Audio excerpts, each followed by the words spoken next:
Voltamos aqui com o nosso programa Geração Saúde. Como a gente havia dito no primeiro bloco, nosso bate-papo agora é sobre alienação parental e abandono afetivo. Eu recebo aqui as meninas, a Yasmin, que é psicopedagoga, a Thaís Costa, que é assistente social, e vai bater um super papo aqui com a gente hoje para tirar realmente todas essas dúvidas, esse tema que saiu agora da campanha do TJRN, né? Todo mundo ouvindo falar disso, mas ainda precisa de muita informação sobre esse tema. É uma questão muito delicada e que merece sim um debate para a gente poder conhecer melhor. Bom dia, sejam bem-vindas. Já agradeço aqui a participação de vocês e eu já quero que vocês me respondam como se configura a alienação parental, como é que eu posso identificar essa situação? Além dos prejuízos, né, psicológicos, que trata-se aí de uma campanha em que um dos pais, né, ou então um parente, alguém que essa criança tem uma vinculação, esse adolescente possui esse vínculo, né, a nível desse progenitor, desenvolver aí características, né, manipular muitas vezes a situação para que esse outro tenha aí uma visão mais negativa, né, que a criança desenvolva uma visão negativa diante desse outro. Isso acontece desde as situações de, olha, é porque o seu pai é assim mesmo, é porque sua mãe, ela faz isso porque ela não gosta de você, né, é uma manipulação, um processo mesmo de depreciação desse outro. Esse outro que ali também se encontra de uma forma vincular a nível afetivo e também parental, e que aí traz prejuízos significativos para o desenvolvimento desse sujeito, né? Tanto prejuízos, e aí quando é importante sempre salientar que são prejuízos a nível psicológico, na formação psicológica dessa criança, né? A mente dessa criança ou desse adolescente que está aí em formação acaba atravessando, né, por um período de transição, que aí pode estar relacionado ao período de divórcio, né, de separação desses pais, como também em algumas situações, por exemplo, nós vivenciamos, e aí são questões que chegam também a nível da clínica psicopedagógica, porque essa criança ela vai apresentar prejuízos, por exemplo, a nível de dificuldade de aprendizagem.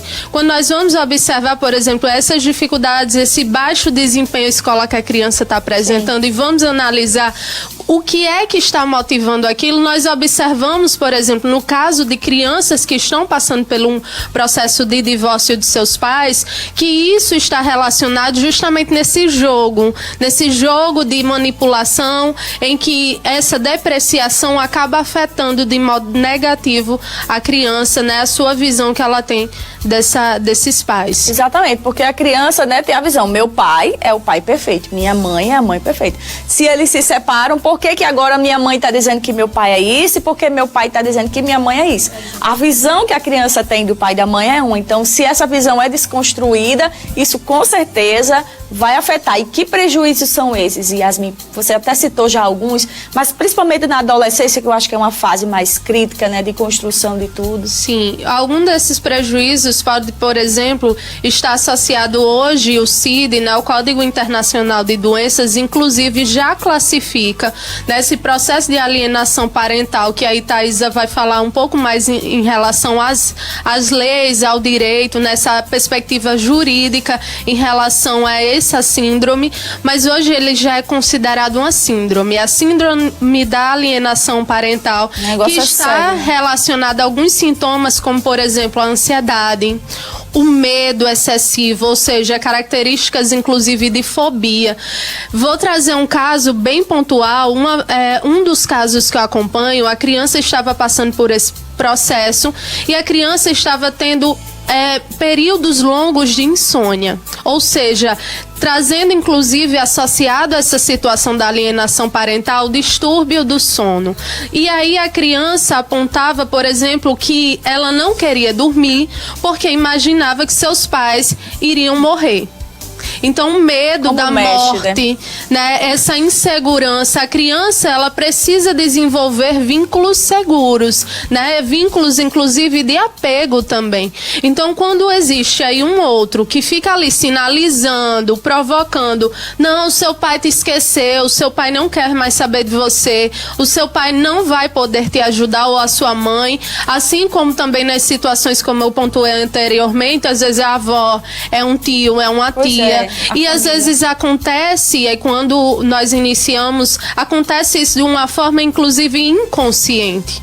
Eu começo ali a depreciar porque eu estou como mãe, como avó, como tio, eu tenho ali sentimentos negativos diante daquela pessoa, diante das situações dessa vivência com essa pessoa, e eu acabo também projetando esse meu pensamento, essa minha perspectiva para essa criança que ali deveria estar sendo protegida, né, que deveria estar ali de uma forma segura. Eu acabo projetando esses sentimentos e a criança, ela vai comprometendo o seu desenvolvimento emocional, no sentido, por exemplo, hoje, quando também nós vamos avaliar casos de crianças com depressão infantil e que o divórcio ou então alguma situação de separação ou de luto também, nós observamos porque às vezes a criança também está num processo, por exemplo, sabe que a mãe está doente, ou sabe também que o pai ou a avó, enfim, alguém ali que está no seu convívio está doente, está nesse processo de adoecimento e que pode ter ali, por exemplo, uma morte iminente, né? Alguma situação nesse sentido. E às vezes, por exemplo, proteger a criança, nós temos a tendência, não, mas olha, fulaninho tá longe, não se preocupa com ele, ou seja, às vezes nós utilizamos como mecanismo de defesa algo inconsciente, às vezes para confortar a criança de que o pai ou a mãe não está, né, em relação, por exemplo, seu pai foi trabalhar, não se preocupe, seu pai está trabalhando, e aí a outra relação que nós precisamos também, só para eu concluir em relação a esses aspectos psicológicos, é o abandono afetivo. Esse abandono afetivo que também já está sendo também prescrito em lei, né? Quando também dessas partes se isenta nessa relação afetiva com o seu filho, né? Com um ente, e que ali promove, por exemplo, situações de vulnerabilidade emocional. Por exemplo, hoje nós temos leis que garantem que o pai, né? Ele possa ali, por exemplo, tá repassando um valor, uma quantia, né, para que possa ter a manutenção, né, das atividades daquela criança, né, mas às vezes a lei, ela não, aliás, antigamente ela não oferecia, por exemplo, condições para que além do dinheiro, né, a pensão que estava sendo repassada, tivesse também um carinho ali estabelecido, né? Então hoje, por exemplo, a guarda compartilhada tem sido uma das melhores opções por justamente priorizar que a criança possa manter esse contato afetivo. Então, o abandono afetivo, ele vai se encontrar, às vezes, nessa situação de que, não, eu estou encaminhando esse valor ao meu filho, tá tudo certo, tá tudo resolveu, ok, né? Que já resolveu, que eu estou cumprindo o meu papel como pai ou como mãe, mas aquela criança, ela tem outras necessidades. E falando de desenvolvimento psicológico e emocional, a inteligência emocional dessa criança, ela vai precisar de vínculos seguros. E, por exemplo, eu não sei onde está o meu pai, não sei o que ele faz. Isso me gera uma insegurança. As crianças deviam estar protegidas de tudo isso. Exato. E a lei hoje já justamente se regula desse modo para, de fato, efetivar que, ok, você não tem aquele tempo ou não tem interesse de estar com seu filho, mas a lei está ali, né, prescrevendo ou então trazendo essa situação de coerção para que esse sujeito ele estabeleça, por exemplo, horas numa rotina, seja de 15 dias, uma vez ao mês, para ter essa relação, esse laço, né, com essa criança. Porque existe ex-marido e ex-mulher, mas não existe ex-filho, né, Thaís? Ex-filho não existe. E, Thaís, como é que deve ser coibida, então, se a criança ou alguém da família está identificando essa alienação, esse abandono, juridicamente, como proceder diante dessa situação? Então, né, nesses casos é importante que a gente faça uma observação, né, do comportamento, né, da criança ou do adolescente, né, que está passando por esse processo de alienação. para perceber como ele reage, né, quando se tem esses casos que Yasmin trouxe, né, de difamação da imagem de um dos genitores, né, é importante observar e quando comprovado, né, situações de alienação parental, que aí também é muito importante buscar ajuda profissional, né, Sim, claro. De psicólogos, né, que possam estar visualizando isso. Assistentes sociais também entram, né, nesse quadro de profissionais. A gente deve recorrer à justiça, mas em casos de não recorrer à justiça, um dos primeiros passos é buscar o conselho tutelar, né? O papel do conselho tutelar aí é muito importante, ele é o primeiro passo e ele traz uma segurança tanto para a criança como para a família, né? Tendo em vista que o conselho tutelar, ele é um órgão responsável por isso, né? É um órgão de acolhimento, né? De zelo pelos direitos da criança e do adolescente. Então, ele tem esse dever de encaminhar o processo, de avaliar o processo, né? E fazer os trâmites jurídicos acontecerem, né? A garantia dos direitos, elas serem lá estabelecidas. Entendi. Mas nesse caso também a gente pode estar recorrendo ao juiz, né? E ao Ministério Público na vara da infância, né? Da juventude, fazendo a denúncia. E aí vai ocorrer, nesse caso, vai ocorrer os trâmites jurídicos, né?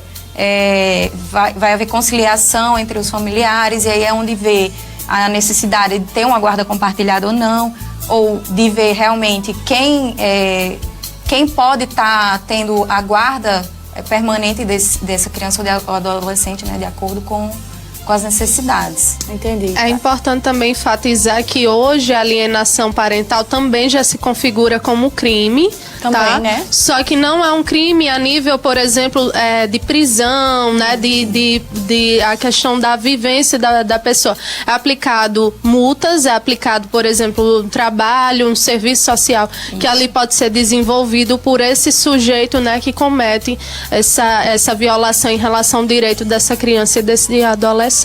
É porque você imagina, né? Tá ali a relação, de repente acaba tudo e a criança, o adolescente, os filhos estão ali no meio daquela situação. Como deve ser complicado reagir diante de tudo isso e ter uma tranquilidade. Então, assim, eu quero saber de você, Yasmin, como é que realmente os pais devem proceder nesse processo para que essa alienação não aconteça, para que não precise recorrer a esses meios que a Thaís indicou aqui pra gente, né? Conselho tutelar, justiça e tudo, porque isso causa realmente um abalo muito forte, principalmente nos filhos, né? O processo de divórcio, o processo de separação, qualquer que seja, né? Às vezes de uma tia, às vezes de uma avó, e que acontece muito, por exemplo, eu vivenciei muito esse período, né? O meu sobrinho viveu os primeiros anos de vida comigo e com minha mãe, posteriormente foi para sua casa e ali existe esse vínculo que é, digamos, cortado a nível de um processo mais permanente, como nós estávamos convivendo, e ali acaba a convivência vai sendo reduzida, até mesmo pela normal, dinâmica, né? A correria, né, do dia a dia. E aí aonde, por exemplo, seja o pai, a mãe, o tio, a avó, ter esses cuidados de manter um ambiente saudável. A gente precisa priorizar a questão da saúde Exatamente. mental dessa criança. Saúde mental que será aí colocada e efetivada, por exemplo, ok, eu tenho esses sentimentos negativos por essa pessoa, porque essa pessoa se distanciou, me traiu, ou me deixou dessa forma, ok. Mas aí é onde existe a necessidade, por exemplo, de resguardar muitas vezes essas nossas projeções, essas nossas inquietações diante desse outro. Ok, eu não consigo lidar com essa situação. Aí entra a necessidade, por exemplo, do acompanhamento psicológico, inclusive para esse pai, para essa mãe, para justamente minimizar essas informações que chegam até essa criança. Ou seja, desenvolver, talvez, inclusive, mecanismos de filtragem. Eu posso falar até aqui. Conversar com a família, Exatamente. né? Com a avó, com o tio, com o irmão, quem tá perto. Ó, não vamos falar mal. Temos esses problemas, ok. Mas nós não podemos prejudicar quem nós tanto amamos, né, diante dessas nossas divergências. E também essa questão é de, por exemplo, manter estabelecendo esse ambiente, uma rotina. Ok, aconteceu o divórcio, vamos dizer que na ação judicial não foi ali previsto que seria uma guarda compartilhada. Mas eu, enquanto mãe, mesmo com tudo isso, eu acredito que seja saudável, por exemplo, que o meu filho tenha um referencial de pai, de homem. Eu acho que é interessante que a minha filha tenha um referencial de mãe, de mulher. Então, assim, eu preciso ali estabelecer dentro dessa minha rotina momentos específicos, não só da convivência da minha filha com a mãe, mas inclusive tentar de forma amigável momentos que, ok, nós não estamos mais juntos, nós não temos mais aquela relação, mas vamos tentar, por exemplo, uma reunião da escola, e isso impacta quando é uma psicopedagoga, né, trazendo essa discussão, é porque impacta de forma severa certeza, você já a aprendizagem e o desempenho escolar dessa criança. Thaís, só um acréscimo, né? Porque realmente é configurado, inclusive, a alienação parental, a inibição de informações, por exemplo, escolares, médicas, né, dessas crianças e adolescentes, né? Quando um dos pais, eles não passam informações importantes sobre o filho para o outro, né? Como questões escolares e até mesmo mudanças de endereço que acontecem. Tipo, não avisar quando tem um aniversário ou uma apresentação da escola. Uma viagem. Eu decidi que eu vou viajar. E não ter autorização, né? E que também na perspectiva jurídica vai vetar também essas ações. Ou até mesmo a mudança de endereço para lugares muito distantes, sem uma justificativa plausível, né? Ou que tenha pelo menos avisado a um dos pais, né? Isso já configura, inclusive pode ser considerado um crime, né? E a gente convive com isso diariamente, é super comum acontecer e a gente realmente segue na torcida para que vocês, pais que estão nesse processo, façam a coisa, acho que a palavra que Yasmin falou, resguarda, né, a criança, o adolescente, que é quem mais sofre em todo esse processo. Meninas, o bate-papo é maravilhoso, rende ainda muita conversa, mas infelizmente nós chegamos aqui ao final do nosso programa. A gente vai combinar para voltar, para conversar, porque esse tema realmente merece ser debatido, tem muitas questões a serem conversadas. Mas muito obrigada pela contribuição de vocês hoje aqui no nosso programa. Obrigada a você também. Amanhã, Geração Saúde, 10h15 ao vivo na telinha da Super TV. Nós vamos receber o pessoal da Liga contra o Câncer para falar de um simpósio que vai acontecer bem bacana aqui na nossa cidade. Até amanhã.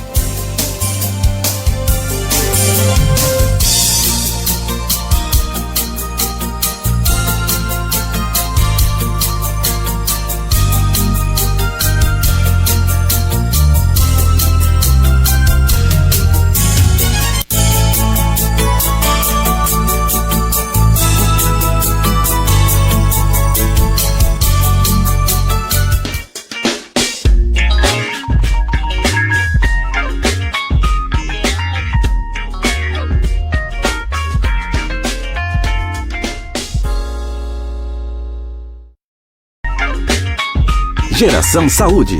Oferecimento. Cassim, o seu laboratório de confiança.